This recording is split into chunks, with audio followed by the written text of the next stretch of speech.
വിശുദ്ധ ലൂക്കായുടെ സുവിശേഷം 2-ാം അധ്യായത്തിൽ 52 വചനങ്ങളാണുള്ളത്. അതിൽ യേശുവിൻ്റെ ജനനം, ആട്ടിടയന്മാർക്ക് ലഭിച്ച സന്ദേശം, പരിച്ഛേദനം, സമർപ്പണം, ശിമയോൻ, അന്ന, അതുപോലെ തന്നെ ബാലനായ യേശുവിൻ്റെ ദേവാലയത്തിലുള്ള സമർപ്പണവും,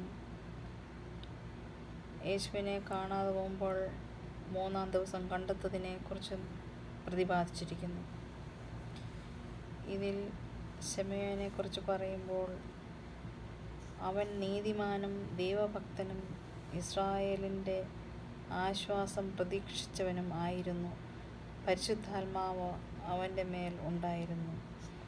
അതുപോലെ തന്നെ അന്നയെക്കുറിച്ച് പറഞ്ഞാൽ അന്ന ഒരു പ്രവാചകിയായിരുന്നു.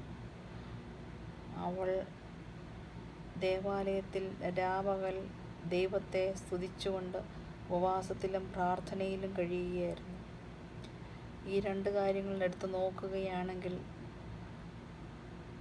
നമ്മളും അവരെ പോലെ തന്നെ നീതിയിലും ദൈവഭക്തിയിലും ജീവിക്കുകയും അതുപോലെ തന്നെ ഉപവാസത്തിലും പ്രാർത്ഥനയിലും കഴിയുമ്പോൾ കർത്താവായ യേശുവിനെ കാണുവാൻ സാധിക്കും നമ്മുടെ ജീവിതത്തിലും. ആമേൻ.